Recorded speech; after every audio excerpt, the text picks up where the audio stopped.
These, in my opinion anyways, are the best Quest games of 2023. Starting off with Barbaria. Barbaria is a brawler type of combat game where you'll be headed to different realms and places to try to beat up all the bad guys and win. Pretty simple, really, but it's a lot of fun. It actually allows you to create your own home, and then others can visit and try to beat the enemy that you have, your hero. You can set spawners for enemies and traps for them, and you can do the same with your friends or strangers and try to beat their realms as well. Barbaria is $19.99 and it's a lot of fun to play. Next up is the Light Brigade. Now this game is fantastic. This is a roguelike game that'll have you going back over and over again to try to make it farther and continue to beat the big baddies. It's just a really, really good game, and it's got a lot of updates since it launched, including Quest 3 enhancements and a mixed reality mode recently. But this is a very unique and very fun roguelike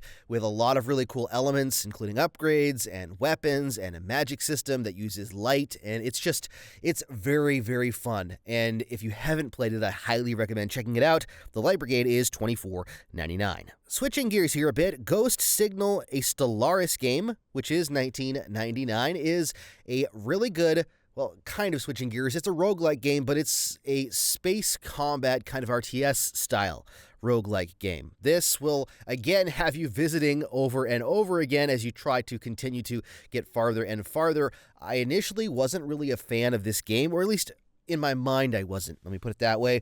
But having since played it and tried it, it is a lot of fun, and it is very, very addicting. So if you like space kind of RTS combat, then I think you'll very much like this game. Now let's take a quick sponsor break. Smash Drums, the ultimate VR drumming rhythm game on Quest, is getting a brand new update with some awesome punk rock legends tracks and a paint shop mixed reality mode to go along with it. That's right, now you can paint and destroy your room in mixed reality while playing some of your favorite punk rock tracks. The update is out now, so head to the link in the description to check out Smash Drums and paint your room with pure rock.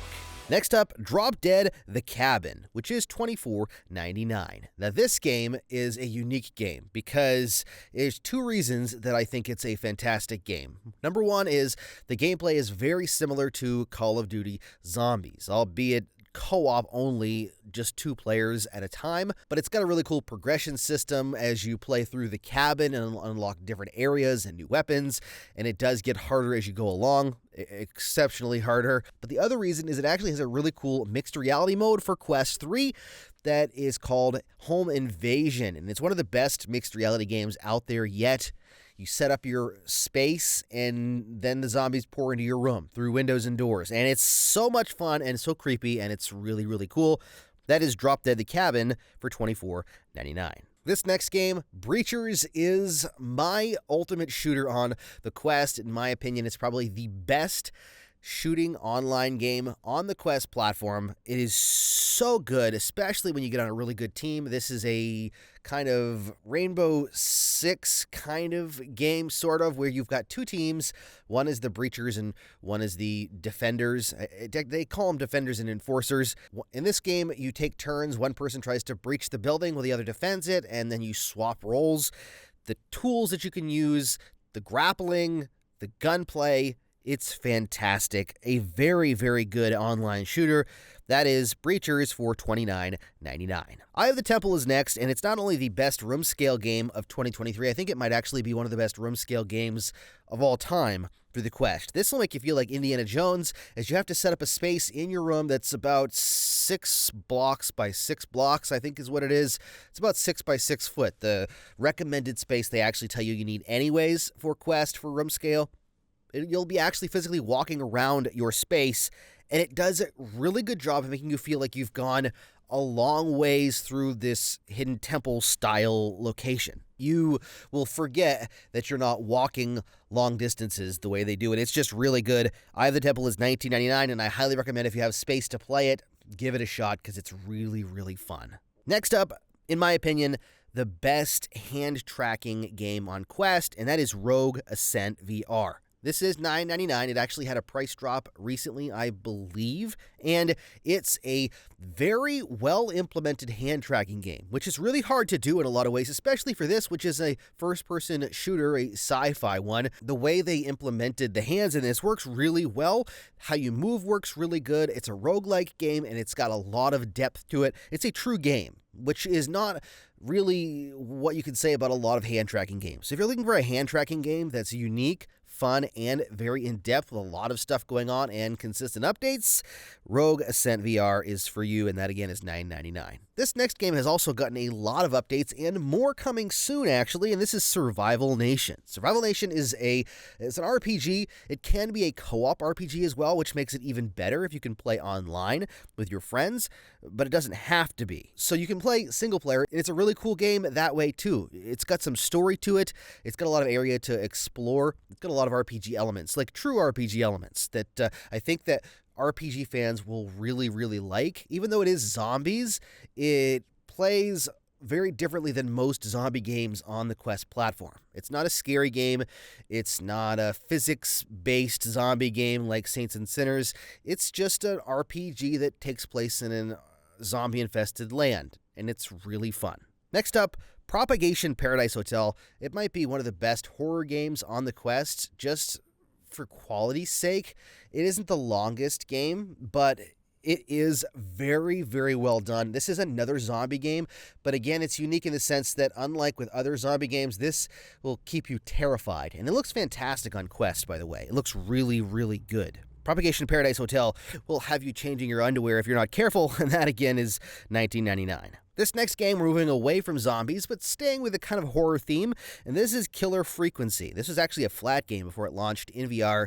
Way better in VR, in my opinion. Killer Frequency is a radio jockey game, kind of, where you'll be answering phone calls and trying to help people escape this killer that's on the loose in this small town. It's really cool, and you actually feel really bad when someone dies. It's a really fun game. It does all take place mostly at the radio station, but it is creepy as all get out anyways.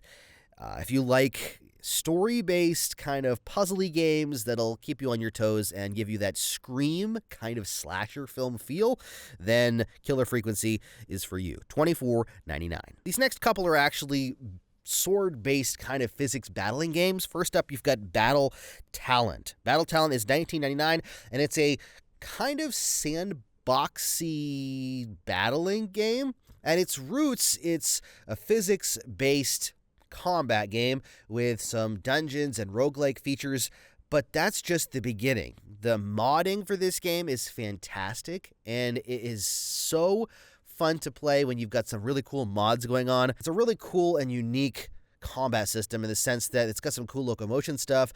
The way that you fight with enemies can feel a lot like Devil May Cry kind of feel to it with the guns and the swords. But again, this is Battle Talent, and it is $19.99. Next up is the other physics-based game called Swordsman. This is a more realistic physics-based fighting sword game where you'll feel the weight of the swords, especially the large broadswords. This is a progressive game in the sense you'll have to fight through progressively harder stages in different locations, whether it's pirates or medieval times or, like the Arabian desert or whatever it is, using different weapons and upgrading your character to better armor and better weapons as you play. It's not like Blade and Sorcery, where it's more fantasy-based. This is definitely more realism-based, although there is some fantasy stuff too. Swordsman is $19.99 as well. Next is Dungeons of Eternity. This might be one of the best multiplayer games to come out in 2023. There's so much positive to say about this game, and more updates for the game coming in the new year as well. This is a co-op game where you can take your friends into dungeons and do dungeon raiding or, large boss battle fights. There's a few different modes. The weapons are really cool. There's so much customization and stuff you can unlock in this game. It just overall feels really good. And it looks fantastic on Quest 2 and on Quest 3 as well. It plays really well. I don't know. I could go on and on about this game, but Dungeons of Eternity is really good, and it's $29.99. Next up, the best, maybe one of the only rhythm games to come out this year, but definitely the best one, Samba D Amigo Virtual Party. This is $29.99, and this takes the classic Sega Samba D Amigo game and brings it to virtual reality in a way that I didn't think I was going to like. but dang, it's fun. Shaking those maracas. This has got a mixed reality mode that's really cool. It was a lot more fun than I expected when I played it at a press event in New York, and it just made me want to play it more. And since I've discovered it's even better than I thought that it was. So if you like the old game or you like rhythm games, then I think you'll really like Samba D Amigo. The Seventh Guest is a remake of a quite older PC game, a very old PC game actually, and it brings it to VR in a way that is extremely good. You use a lantern to kind of uncover the secrets of this mansion, to see the past, essentially. And the capture they did for these characters, these people, they're real people captured in 3D, and then they kind of make them projections and look like ghosts. It's really cool. Because of that, you really see the emotion of the characters and how well the acting is, and it's done really well. And it's a really cool story puzzle game. If you like that type of thing, I think you'll really enjoy The Seventh Guest. That is $29.99. This next game is Vampire the Masquerade Justice. This is a game in the World of Darkness universe. It's a story-based game, very stealthy and vampire-based. We're going to use a lot of vampire abilities. Honestly, it's got a really cool story, and I really enjoyed playing this game more than I expected. I wasn't sure what to think when I first saw the trailers. I really wanted it to be good, but it's even better than I expected it to be from like a stealth standpoint and from a story standpoint. There's a lot of really good story beats in this, and a lot of unique levels as you play through Venice as a vampire. Really cool stuff. I think that if you want a stealth-based game that feels kind of like Thief, some other stealthy games that escape my mind right now, I think you'll really like it. This is $29.99. And this could be Game of the Year. Well, maybe not Game of the Year, but definitely one of the ones I was looking forward to the most. Powerwash Simulator VR is $24.99, and it just takes Powerwash Simulator and brings it to virtual reality. Not much to really say about it except for the fact that it's really good, and it's really well implemented, and I hope to heck that we get the DLCs, because that would be even better. But currently, it's already got the base game, and it's really fun to play. Again, it's $24.99. If you like Powerwash Simulator, this is definitely a must-buy for VR.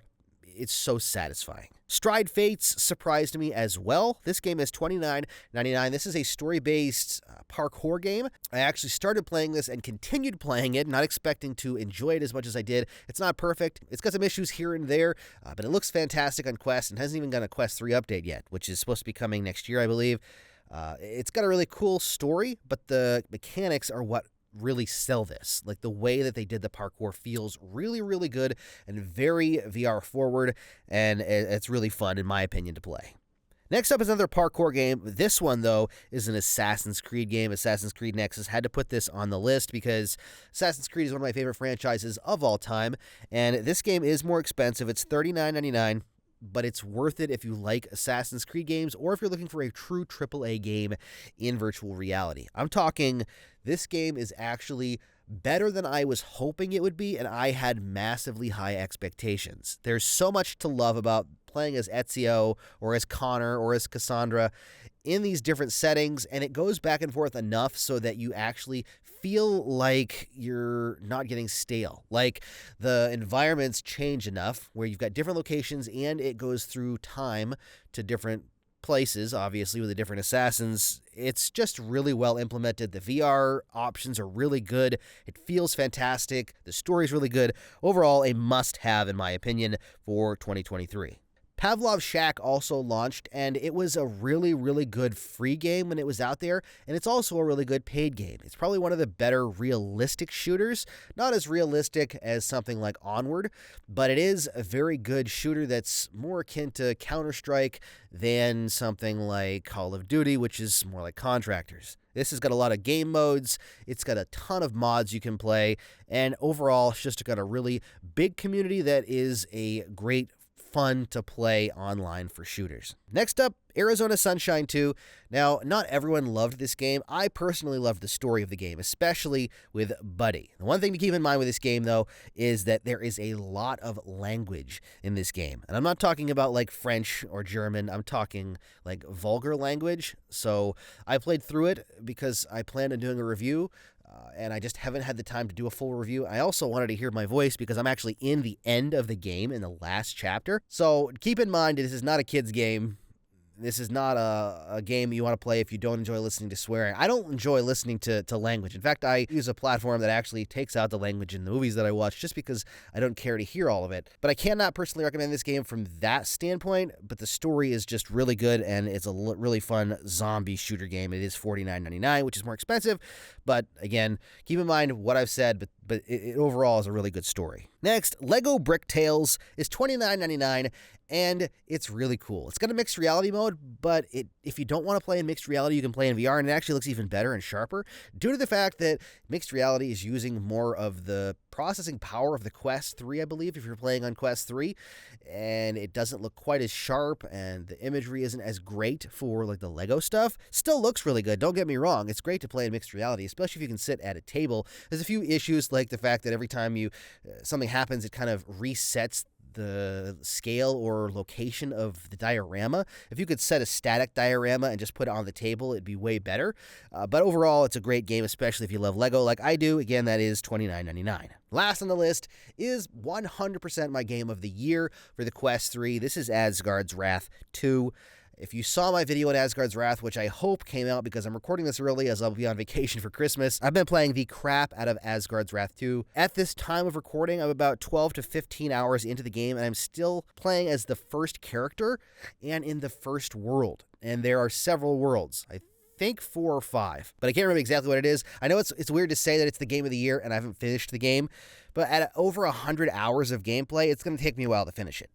But what I've played so far is 100% the best Quest game, not just of 2023, but of every Quest game since the launch of the original Quest.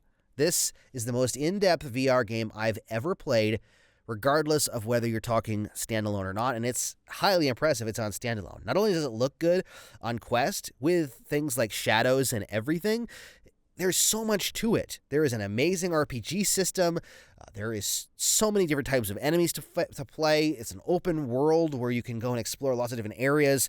I'm blown away by Asgard's Wrath 2, and even though the price is $59.99, this is, even though it's not a AAA IP, this is 100% the AAA game you wanted for the Quest. 100%. If you're looking for a game that you can sink hours into, that is got a really good story, incredible acting, amazing locations, so much varied gameplay that even 15 hours into the story, it's giving tutorials because I'm unlocking new things and new weapons and new people, and it blew my mind, and it still is to this day. And I'm hoping to finish it on Christmas vacation, but somehow I doubt that's going to happen. But there you go. There are, in my opinion, the best Quest games of 2023. Let me know what you think down in the comments. If you've got a game that's missing off this list, let other people know about it and let them know why it's so good so that they can check it out too. Thank you so much for watching. Don't forget to subscribe for continued Quest and VR content. And as always, happy questing and have a Merry Questmas.